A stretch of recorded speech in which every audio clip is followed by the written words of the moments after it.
Minha infância foi calma. Calma não, agitada. Cresci no bairro, cresci no bairro 3 de Fevereiro, bairro policial 3 de Fevereiro. Nas 300 casas. Uns chamam de Dalo, nós os mais jovens chamamos de B3F, eu a.k.a. que demos a zona.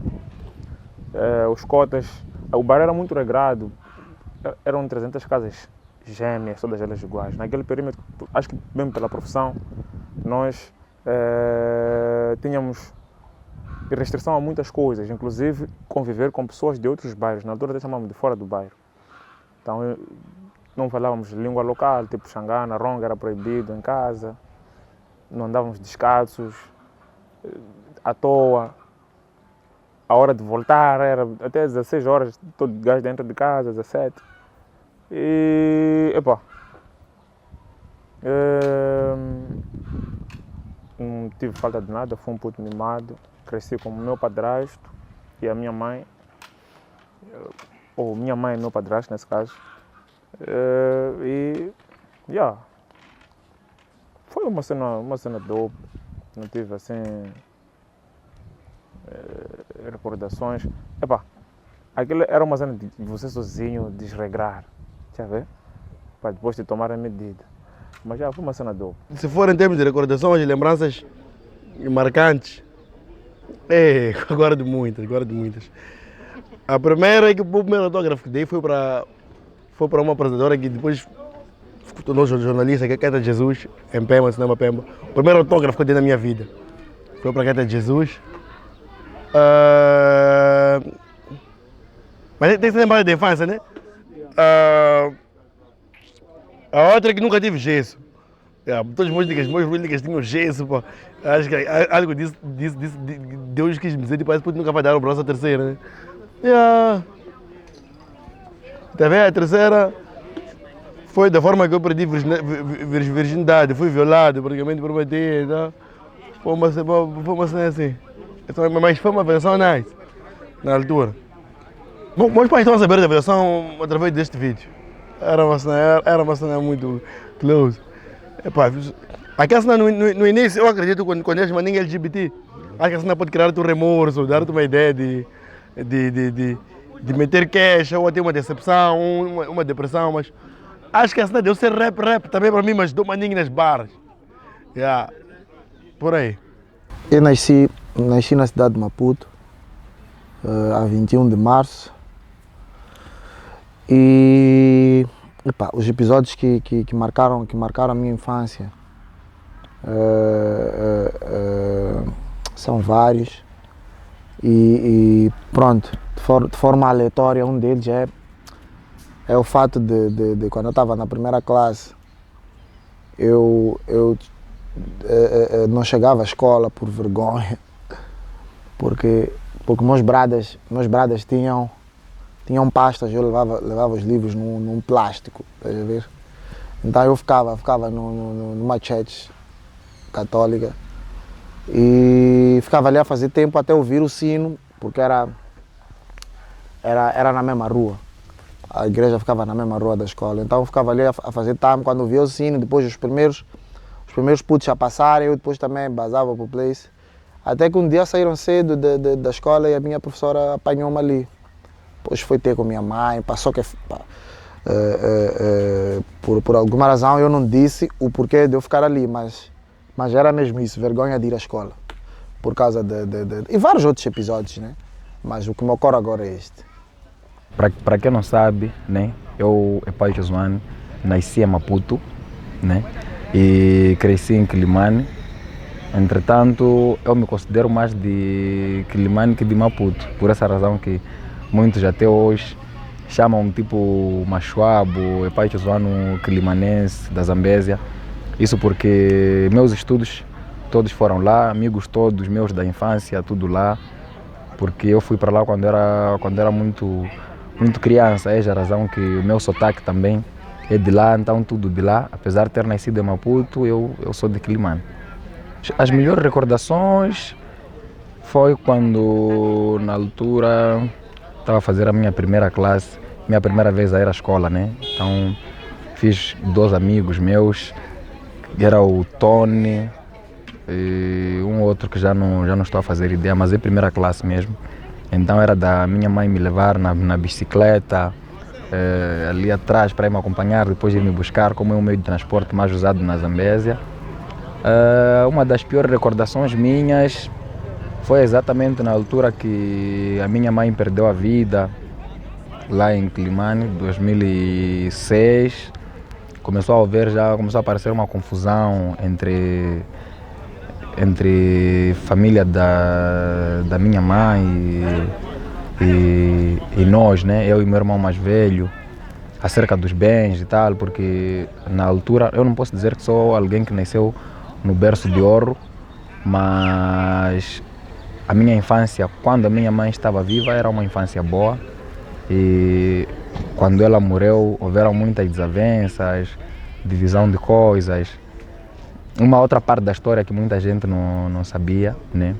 Que até quando saiu a indemnização da minha mãe, como ela era professora, e quando sai a indemnização, a família começa a fazer uma outra confusão, coisas que, eu não esperava ter contado para ninguém, né? Meu irmão sabe, minha família, a maior parte, que acabou assumindo esse papel, né? A minha outra mãe, que acabou assumindo, meu outro pai. Acabei tendo já uma outra família, mas foi uma infância muito sofrida. Para quem não sabe, pai Josuane torna-se órfão aos 10, 11 anos de idade. Meu irmão, na altura, tinha seus 14 ou 13 anos, uma coisa assim. E aquela desavença afetou-nos muito, mas muito, que até poderia contribuir negativamente nos nossos estudos. Mas tivemos a sorte de, após aquela desavença, após aqueles ventos maus, acabarem sempre aparecendo ventos bons. A título de exemplo, tenho minha tia, que agora eu considero mãe, que é mãe Assissa, meu tio Carlos Alberto Pedro. Eles acabaram assumindo um papel que era preponderante na altura. Na verdade não dependeu dela. Ela queria que eu fosse arquiteto porque eu sabia desenhar. Mas quando ela faleceu já tudo dependeu de mim. Então foi uma questão de escolha, mas também a própria sociologia foi uma opção. Eu queria fazer a administração pública e caí para a sociologia como segunda opção de noite. E fui lá para fazer, embora não ter concluído. Não era uma cena que eu me apaixonei e tal, tá vendo? Tanto que depois mudei para um outro curso quando já comecei a trabalhar. E não foi uma cena minha cota nem esteve para ver eu fazer isso, mas ela tinha um sonho de me ver e tinha um sonho de me ver lograr na música, tanto que já tinha feito contatos para eu gravar no estúdio da RM. Infelizmente ela partiu antes disso se realizar. Queria muito que eu fizesse isso. Eu dormia pouco, então não tinha mais nem sonhos, mas acho que naquele time todo gajo queria ser ou médico ou professor. Há muito tempo batia, mas ninguém sonho. Depois, quando cresci um pouquinho, comecei a bater chat, gravei maninho de salmos, queria ser padre. Só que minha mãe disse, padre, não pode ter mulher. Ok. Depois comecei a marchar um maninho fly nigga, eu quis ser piloto. Quis ser piloto, depois... Mas efetivamente, eu queria trabalhar como técnico agrário.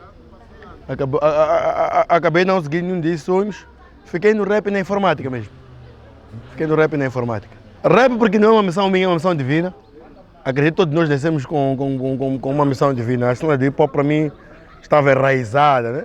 Eu tinha uma missão de trazer esse tipo de hip hop que eu faço. Um gajo gago, repara, meter punchlines improvisados, às vezes com versos desorganizados, mas que animam, tá vendo? Eu acho que eu precisava de inovar no rap moçambicano, era a minha dádiva. Isso era uma missão divina. Informática, porque quando fiz 10ª classe, eu já não queria voltar a fazer 11ª, 12ª. Já queria ser um gajo visto como um gajo que joba e tudo mais. Então, os institutos que eu via, me identifiquei mais com a informática. E acabou sendo minha paixão. Tenho paixão por dados de programação e redes de computadores. Então, sinto-me bem com essas duas áreas. Eu sempre que me perguntavam, os cotas perguntavam o que é que tu queres ser, eu sempre dizia que eu queria ser advogado. Desde que eu me lembro. Então, acho que foi por isso que eu fui cursar Direito. E também tinha paixão pela música. Desde que eu ouvi MC Roger e Desde que eu vi MC Roger é meu primeiro ídolo na música, estás a ver? Porque epá, querendo como não, ele moveu massas. E eu já disse em várias vezes que eu tive oportunidade e vou também usar essa para dizer, eu sou uma das pessoas que não aceita desrespeito na minha frente contra o MC Roger. Então, epá, essas duas cenas que eu sempre pensei em ser são as cenas que depois criei condições para ver se conseguia ser. Não sei se atingir as metas, mas já é isso. Nesta época, o meu maior sonho era ser alguém independente e importante, particularmente num simples aspecto que era de não passar por dificuldades que já havia enfrentado na altura. E uma das coisas que me motivou mais foi o meu primo irmão, o Mano Shamso, que era alguém que era muito dedicado aos estudos. Ele estava na Universidade Eduardo Mondlane, e quando eu via a dedicação dele nos livros, via a dedicação do meu irmão, eu dizia para mim mesmo que eu também quero ser como ele. Eu considero ele como meu padrinho acadêmico, não sei se existe esse termo, mas ele sempre que vinha de Maputo motivava-me muito, que tens que estudar, tens que fazer aquilo.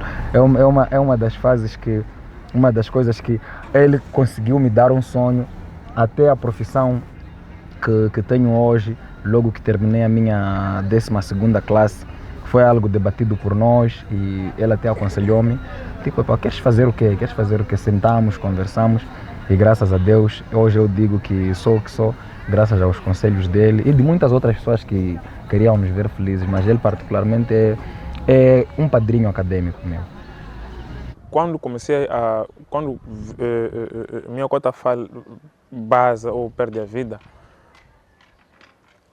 ainda tinha uma água na cabeça, não olhava muito para a vida de uma outra perspectiva, só sentia o vazio, como filho, já ver, né? Não como pessoa na sociedade, já ver. Então, depois, ainda continuava com essa cena, tanto que me recordo que fiz a 9ª classe 2 vezes, não porque era leigo. Por quê? Porque um gajo estava preocupado com hip-hop e a hip-hop em Pitinhas, está a ver? Então na school era bar, mas não fazia educação física. Então fiquei. No ano seguinte apareceu o meu nome em 2 pautas, uma para a 10ª, outra para a 9ª. Eu fui para a pauta da 10ª, fui para a turma da 10ª e fiz toda ela. Fiz toda a 10ª classe. Chegou a altura de fazer exame, queria um certificado. Então tive que voltar para fazer a 9ª classe de novo. Estás a ver? Então, quando faço a 9ª classe de novo, é onde um gajo já começa a realizar que, oi, porra, estou a brincar. Então, depois fui fazer a 9ª classe, já meus tios, por ver que esse gajo já está a se perder, foram me buscar, vim ver com meus avós aqui em 2017. Matricularam-me na secundária da Malate, fiz lá 9ª classe e 10ª, depois fui fazer 11ª, 12ª na Zona Verde. Então, eu acho que nessa fase em que eu fiz a transição para cá é onde eu comecei já a realizar algumas cenas. Embora também ainda com uma certa deficiência, mas as coisas foram se encaixando assim aos bocados, está a ver? Yeah. Eu acho que ainda não tive noção das coisas e nem despertei. Este é o grande drama que eu tenho tido, por exemplo, com minha mãe, a minha própria esposa, mãe do meu filho. Essa cena de malta, eu parecer um pássaro, eu vivo maninho tipo um pássaro, já percebeu, né? Yeah. Eles estão a tentar pôr ninhos para mim, ninhos concretos, enquanto eu vivo mais pelo abstrato. Eu acredito que minha vida seja um mar de surpresas. Eu até agora ainda me surpreendo com a minha vida, com o que eu penso, com o que eu faço e com o que escrevo. Até agora ainda me surpreendo. Eu acho que foi mesmo quando eu sofri o meu acidente. Eu acho que de lá para cá passei a ser uma outra pessoa. Ainda que seja de forma que as pessoas não percebam, mas aquela cena mudou o meu eu, para sempre. Estás a ver? Eu lembro que naquela altura, os meus amigos da altura no Chopal, eu disse a eles quando eu saí do hospital, tipo, bora bros, eu vou parar mesmo de cantar até. E, epá, nada, pá, bro, você acha que isso, mas, epá, só o fato de eu ter tomado aquela decisão que não chegou a se efetivar, já era um prenúncio, que alguma coisa estava prestes a mudar. Penso que tenha sido esse evento. Eu não perdi nenhuma parte dos olhos, eu perdi a visão. Mas pronto. O fato, parcialmente, tome-se nota. O fato dos meus oponentes usarem isso, para já eu já vou avisando que é inútil, porque eu acho que é a única cena que eu saio de casa preparado para ouvir. Quer dizer, é mais fácil me desestabilizar se me disseres que eu faço xixi na cama do que usares isso. Porque eu já me blindei para isso, estás a ver? Então não muda nada. Não muda nada, absolutamente nada. Até fico surpreso quando não dizem. Entretanto, eu, nesse todo o percurso, acabei sabendo de uma coisa muito simples, mas muito simples, que é preciso respeitar tudo e todos, independentemente da raça, religião, etnia e tudo mais. Por que respeitar tudo e todos? Porque nós não sabemos onde é que estamos hoje e onde é que estaremos amanhã. Há quem pode dizer não, porque está em Maputo, porque está... Não. Nós estamos apenas numa terra com um determinado nome. Mas daqui para aqui podemos nos surpreender quando estamos lá, estamos a colar, estamos a ter problemas XY, estamos a ter solução XY. Então, quando nós respeitamos tudo o que a natureza nos dá e respeitamos todos que estão sobre ela, aí as coisas acontecem. Dizem que quando nós abrimos esse tipo de segredos não acontece mais, mas eu vou lançar o primeiro guião mundial de ensinamento de improviso, automaticamente, porque eu não acredito que, pelo que eu vivi, pelo que aprendi, pelo que soube dos meus colegas que fazem improvisos, e pelo que vi dos neurocientistas e tudo mais, acabei descobrindo que existem fórmulas para se fazer um bom improviso. Não, vou criar um primeiro livro nessa área. Não gostava de anunciar datas, mas já estou a escrever e estou a passos encorajadores. Eu dou mais valor, nessa fase da minha vida, eu dou mais valor ao meu filho. Nessa fase da minha vida, eu dou mais valor ao meu filho. E acho que ele é um motivo. É um endorsement mais nice. Quando me pago um cachê, eu não fico a beber e pegar pitas no clube. Já penso malta fala de leite. Minha filha, bro. Minha filha sou eu. Estás a ver? E até é mais do que eu, porque eu consigo me sacrificar, mas eu não consigo sacrificar minha filha. Entendes? Tenho minhas duas irmãs mais novas. Fiquei eu o mais velho, estava o meu irmão mais velho que faleceu, tipo da mesma mãe, né? Então, fiquei eu, sou o mais velho. Então, as minhas duas irmãzinhas, são adultas, todas elas, mas ainda olham para mim como, tipo, mano, estás a ver, né? Então, estou sempre lá para apoiar, até mesmo quando é na rixa, estou lá, tá a ver? Agora, minha filha é outro assunto, bro. É a única pessoa que consegue me fazer. Minhas sisters podem discutir com os maridos lá, minha sister pode discutir com o marido lá, se desentenderem, chegarem a fight.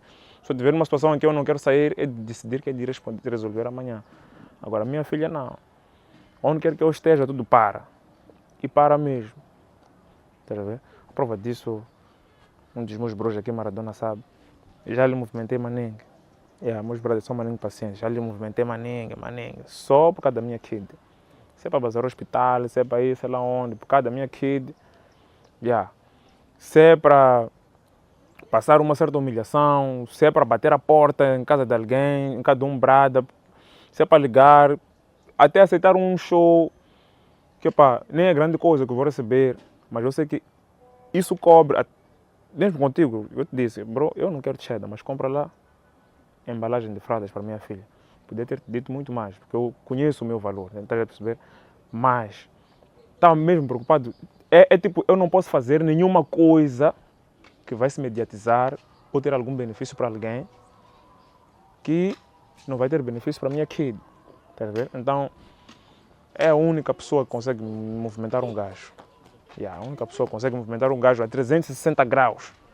Eu a tomar uma garrafa assim, big, assim, basta dizerem para Luana, um gajo larga aquela merda. Então, Os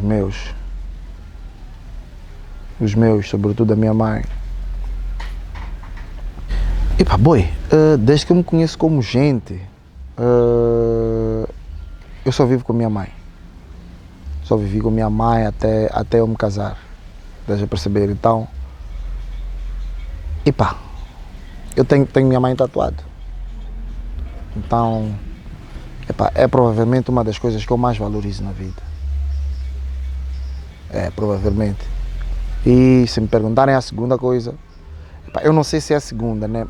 Pode parecer paradoxal, mas por uma coisa ter mais tempo, não que eu desvalorize, mas são as duas coisas que eu mais valorizo. Só que eu percebi que era uma só que eu devia responder. Mas a minha mãe e minha filha. Então, epa, bro, são as mulheres da minha vida. É a vida. O que eu mais valorizo na vida é a vida. Porque eu acho que a vida é um bem precioso.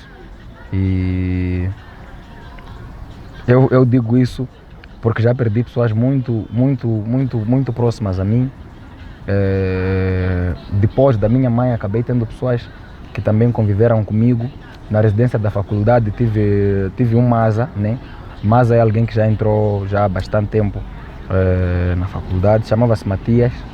E o Maza Matias perdeu a vida ainda jovem. Tive um amigo também, na altura quando eu vivia na Liberdade, chamava-se Caíto, que era um dos meus melhores amigos. E brincamos num dia seguinte, acordamos com a notícia que houve acidente, ele perdeu a vida. Dali eu parei, eu disse, não, por quê? Por que é que isso acontece? Nós podemos pensar que na vida a coisa mais importante é o amor, mas eu digo que não. Para existir amor tem que haver a vida. Então a coisa mais importante, na verdade, na vida, é a vida. Porque sem ela não existimos, não temos como. A vida é a coisa que eu mais valorizo na vida. Aquele meu lado mimado não morreu por completo. A prova disso são esses meus niggas. Quando tenho meus problemas, são chamadas, mensagens no WhatsApp, até eu ficar aliviado. Eu desabafo com meus niggas. Eu procuro os meus niggas. Aqui acho que se cada palavra que a pessoa ouve determinasse o tamanho das orelhas, acho que aqui teremos elefantes. Aqui. Ela, eles, Malta Hero, Josh, teremos elefantes, bro. Então, os meus niggas, esses é que são eu. Então, quando tenho meus stresses, whatever, como eu sou um gajo com pavio curto, eu converso com eles. Até inclusive gosto mais de estar com eles, que é mesmo para questões dessas. Como tenho pavio curto, eu caio contigo sometimes, tá vendo? One time, aliás. Então, com eles, eu já sei que aqui estou com meus niggas, não posso. Então relaxo, tá vendo? Deus, eu não me lembro de uma situação de aflição que não resolvi com Deus. Mesmo quando tive agora aí, aliás, há poucos anos, naquele meu escândalo do Xvideos, foi Deus, porque no fundo tu descobres que muitas pessoas estão contigo na live, mas tu só estás com Deus e tua família, bro. Então, esse é um dos grandes motivos que impulsionou para que o meu álbum chamasse, por exemplo, pela família e tudo mais. Então, em momentos de aflição, o meu foco sempre foi Deus e minha família. Música.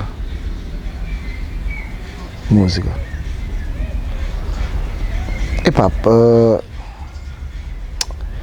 eu não sei se existe alguém no mundo, uma única pessoa que não goste de música, ainda que seja uma única música na vida dela. Música é terapia e só para tu teres uma ideia, eu não sou do tipo de pessoa que bro, estás triste, música de amor ou música de tristeza, estás alegre, Kuduros, Tá, nada. Eu, quando um gajo está down, qualquer música, mano, pode pôr gumbasa, eu basta ter música, estás a ver? Uma música que eu gramo, um amapiano terrível, estás a ver? É mais ou menos por aí, mas é mesmo, essencialmente é música que me alivia de várias cenas, gramarinho de música. Bem, eu quando estou em situações de aflição, uma das coisas que me alivia é ler, escrever e quando muito brincar com os meus filhos, assistir desenhos animados e tal. Aquilo me alivia muito, porque há vezes que eu tenho tido problemas graves, igual a qualquer um, dívidas, ora porque renda, ora porque aquilo, ora porque alguns estresses com os meus chefes. E eu procuro não levar essas coisas para dentro de casa. Apesar de fazerem parte de mim, eu como cabeça de lista, acho que posso dizer isso, eu procuro ler muito. Uma das coisas um dos hábitos que eu criei, que antes era difícil e agora é muito fácil, é a leitura. Eu leio muito, procuro aprender a cada dia, porque eu não sou uma pessoa certa. Podem pensar que eu pai, que eu usei isso, mais aquilo, não. Muita gente até chama-me humilde, mas eu por vezes eu paro e digo, será? Fico a me questionar e tal. Mas uma das coisas que eu faço quando estou assim, às vezes é ler, é brincar com os meus filhos, é assistir desenhos animados e até chamar alguém para conversar. Infelizmente estamos muito atrás em relação, nós fomos os primeiros na cena das batalhas, mas infelizmente estamos muito atrás em relação aos angolanos nessa cena. Porque o angolano sabe que tem que valorizar o artista.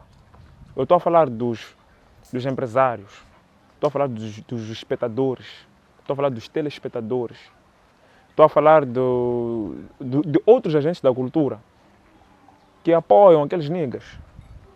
Entendes? E nós precisamos desse apoio. Se houvesse esse apoio, é tipo assim, eu vou batalhar hoje e daqui a um ano vou voltar a batalhar.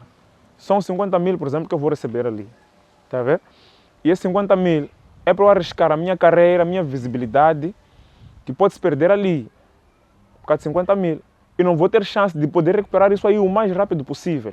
Perdi a carreira, perdi cheddar.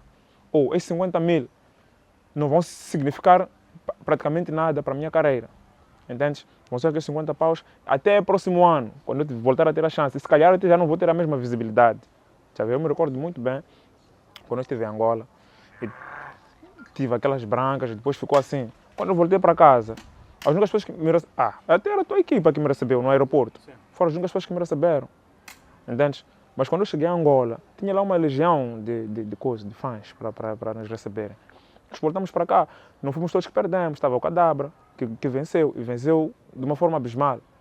Nós não tivemos ninguém para nos receber, supostamente porque perdemos, fizemos mau trabalho, entende? Então não temos esse apoio, é uma cena estrutural, interna, entende? O moçambicano precisa valorizar a outro moçambicano por aquilo que ele faz, não por aquilo que ele é, entende, né? Então, eu vi, eu vou ficar a fazer essas cenas.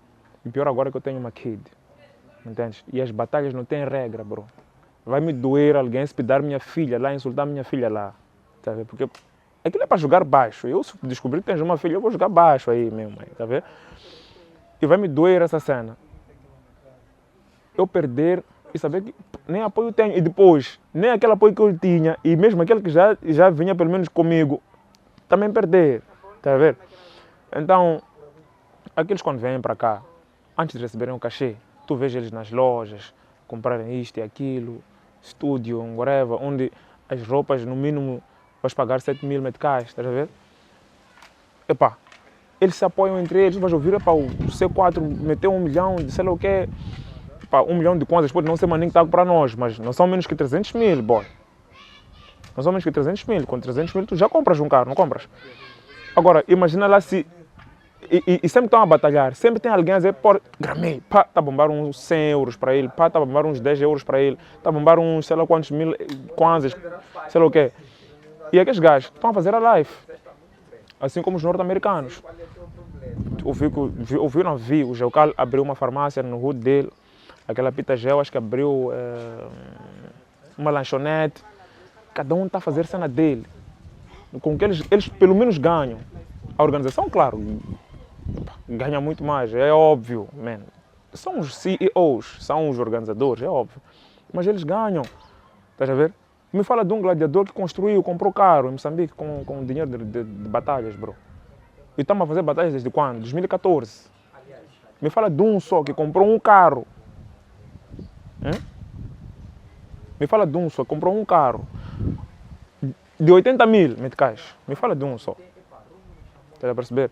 Então, isso não tem só a ver com a organização. Isso tem a ver com o moçambicano. Sentir que, porra, esses putos estão a dar gás. E apoiar. Há muitas políticas que nos vedam e temos obrigações, mas não temos direitos, bro. E se temos direitos, não são respeitados. Está a ver? Isso nem é só para as batalhas, né? É no âmbito geral, culturalmente, estamos mais com obrigações do que direitos, bro. Eu não sou um dos produtores da batalha de Moçambique. Eu já fazia as batalhas nas ruas, no gueto. E o formato que eu aprendi de batalha é muito diferente do formato do Aeropódromo. Mas eu sou o motivo principal da criação do Aeropódromo. Eu sou a criação do Aeropódromo. Digo isto porque o Aeropódromo é um movimento que foi feito excepcionalmente depois do Mocota 2, ver minhas performances de rádio e procurar alguém que pudesse vencer. Até a ideia do Mocota 2, tipo, vamos fazer dinheiro, ninguém, tipo, a cidade ser imbatível. A ideia do Mocota 2 era tipo, procurar adversários para eu ganhar, para eu vencer para sempre, tá percebendo? Então, se existe Aeropódromo, eu sou os motivos principais. Ainda me lembro anficamente da chamada do Cota 2. Digo, qual é o nome que vamos dar a cena aí? Para ter um gajo chamado 16 cenas. Se for nós, vamos cuspir. Eu muito arrogante nessa altura, muito arrogante. A esperar que pudesse ganhar tudo e todos. E uma Cota 2 pode confirmar isso. Eu lembro que até o Aeropódromo tinha que se chamar a Forca. A ideia era para se chamar a Forca, mas Cota 2 inspirou-se no Sambódromo, um movimento de Brasil. Então ele disse, tem uma ideia aqui de Sambódromo. O Aeropódromo, cool. Fiz. Então o Aeropódromo parte de uma ideia total generalizada de duas caras. A ideia total generalizada de duas caras.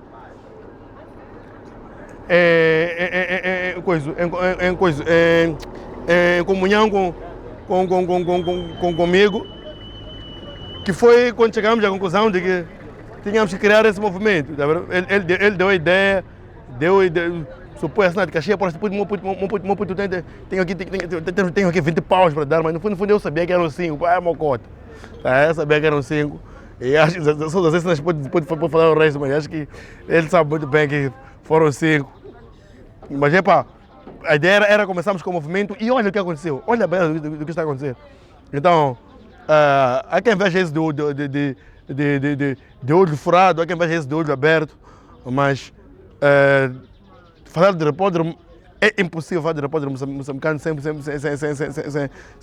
citar a mim, que era aos 16 anos, mas principalmente aos duas caras, porque ele foi o dono da ideia e eu fui o motivo da existência do Aeropódromo. Lembro quando apareceu na altura foi Denguizoá, desse teu, saíram assim, vou matar esse gajo.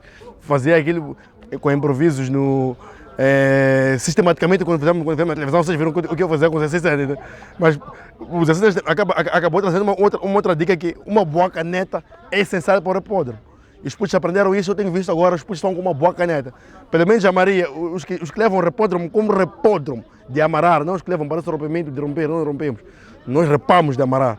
Essa é uma grande dificuldade que eu tenho visto, por exemplo, nos meandros do hip hop. Às vezes, acho que temos a cena de perder a identidade, tá vendo?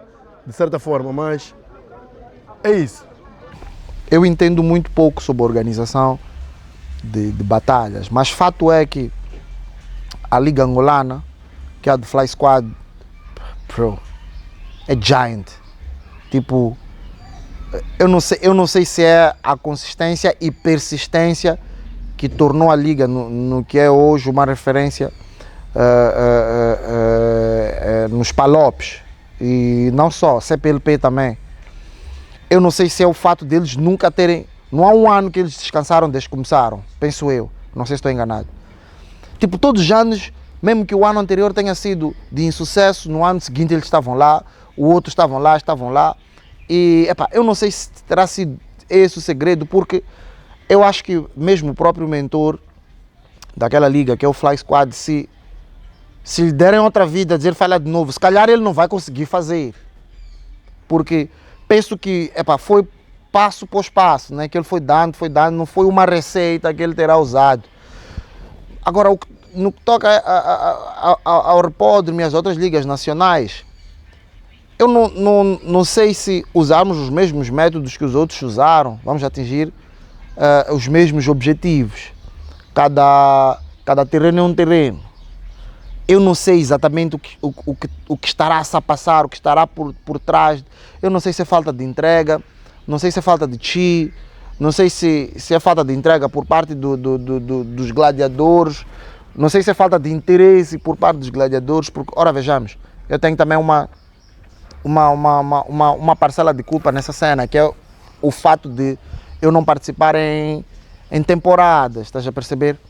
Então, se por exemplo, o Trovoada não participa em temporadas, pá, bro, tá nice, depois vamos meter quem? Se calhar eu também tenho, bro, eu acho que é uma salada de cenas que concorrem para que o Repódromo não atinja as metas que nós achamos que deve atingir, porque, a verdade seja dita, o último evento veio nos provar que o Repódromo é, sem sombra de dúvidas, uma das melhores marcas que nós temos.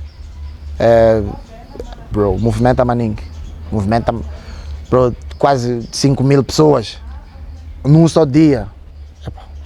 Não sei, não saberia explicar, estaria a especular só. Primeiro, deixa eu dizer que eu não gramo de batalhar.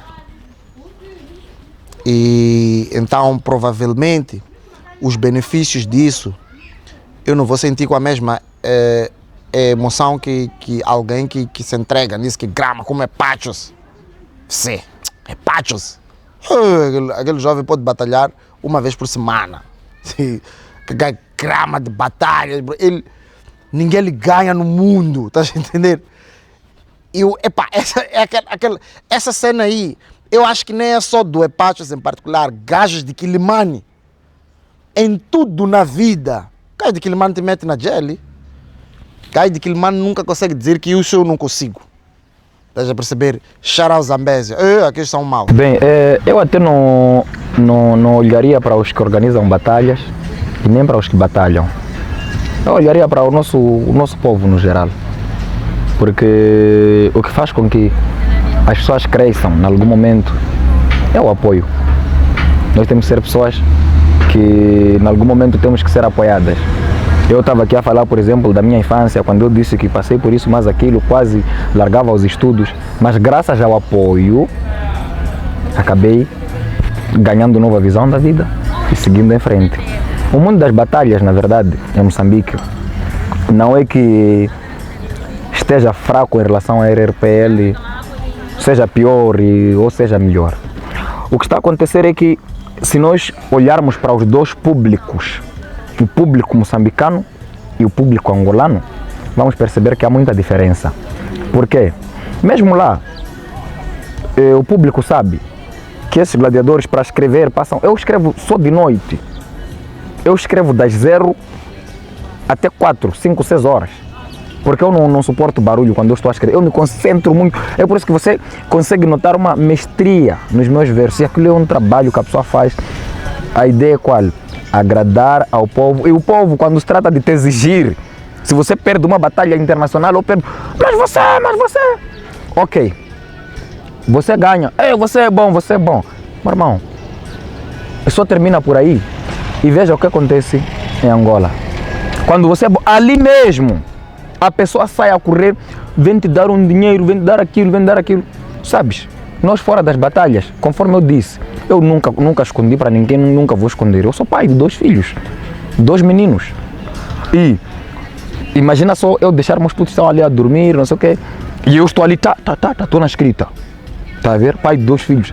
Depois pego os putos, vou deixar num sítio, porque tem que ir fazer batalha. Você vai e faz batalha e depois perde. É para José matreco, é para José fraco.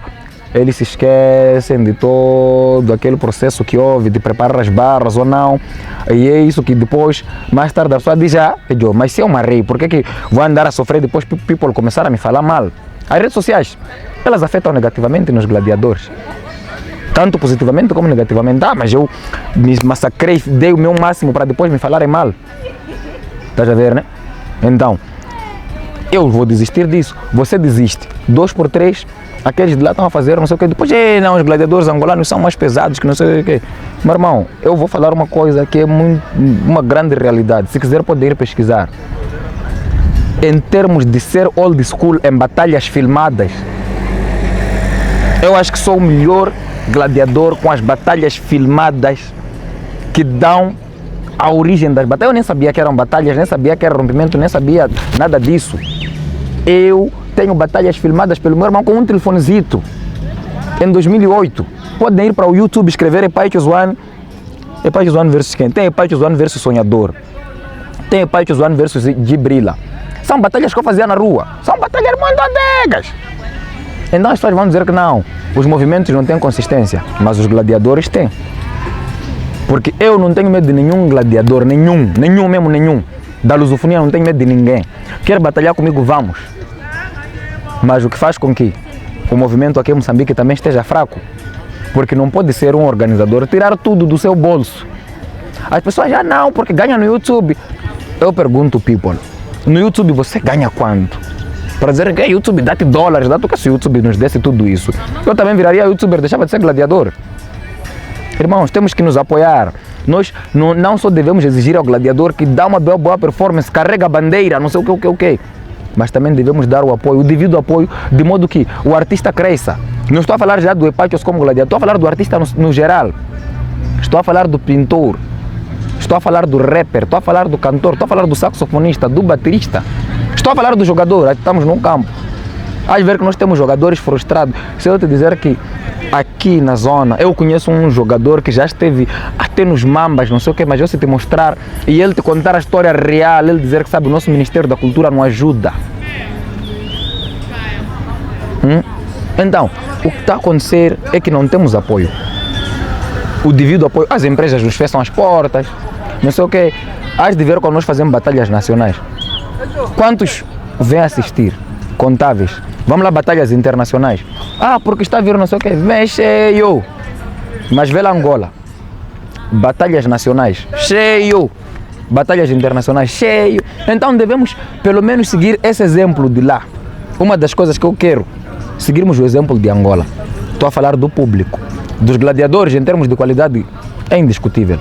Dos dois lados, tem gladiadores terríveis. Angola tem gladiadores terríveis, Moçambique tem gladiadores terríveis. A título de exemplo, eu sou um deles. O 16 Cenas é outro. O Cadabra é outro. Trovoada.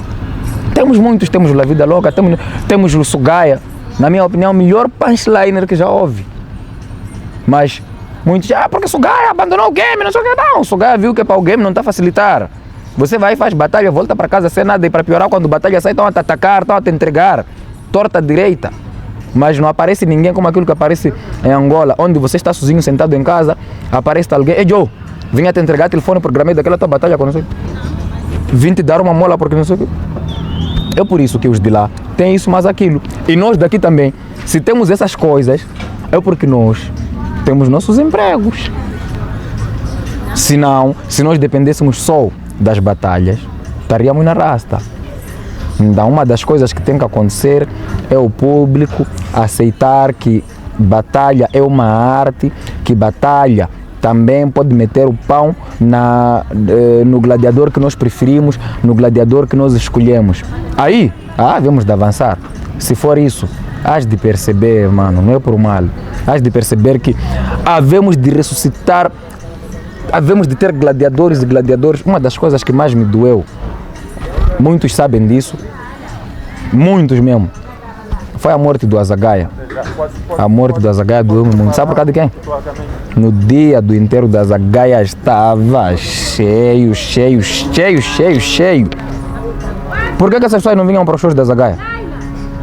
A Azagaia já teve shows no Bar dos Amigos, no Gil Vicente, não sei o quê. As pessoas eram contáveis. Mas flores, ai! Eu para Josué morrer acesso, podemos encher esse campo com flores, bro. Flores vai fazer o que na minha vida, mano? Paga uma bia, eu relaxo. Dá um tio, eu relaxo. Então, as pessoas devem aprender que devemos dar apoio às artes. Mesmo vocês que fazem esses programas. Os patrocinadores também devem ver isso e dar apoio.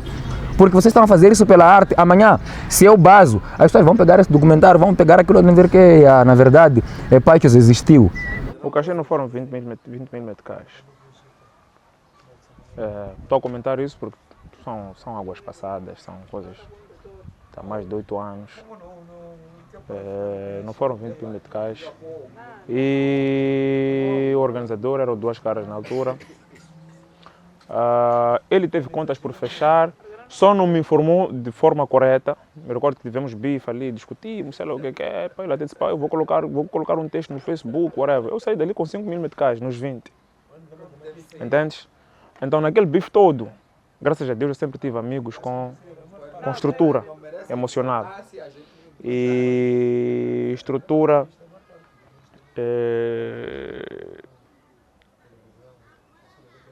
visionária, estás a perceber? Os meus niggas disseram, boy. E uma das cenas até, estavam todos os meus primos lá, toda a minha família. Os homens são pugilistas, todos fizemos boxe, todos fizemos boxe. Alguns foram campeões, alguns ficaram tipo com boxe só para defesa pessoal. Eu continuo a fazer boxe, todos eram pugilistas. Estavam lá, quando perceberam aquela cena ali, subiram lá e queriam entrar para a ignorância. O cachê antes eram 5 paus. Só que quando fomos à TV, há pessoas que meteram taco, até chegar 15. Porque ali foi uma cena tipo, vamos apostar 20. Em vez de 5, vamos, alguém meteu 5, alguém meteu mais 5, alguém meteu mais 5. Já não me recordo dos nomes das pessoas. Ao vivo. Entendes? Os meus niggas disseram, boy. Me recordo que foi o Jorge. Isso aí não é nada. Tu vinhas conquistar muito mais do que dinheiro aqui. Respeito. Então esquece lá essa cena, vamos embora. 20 mil meticais, eu posso te dar 5, o Hiro pode te dar 5, o Creme pode te dar 5, esquece lá isso. Caga para essa cena. Foi por isso que mandamos filmar aquela cena, tanto que nunca foi estresse. Se eu estou a comentar é porque não é estresse também, eu, Duas Caras, temos Duas Caras está no meu álbum, bro. Então a cena é, por que eu aceitei? Aceitei porque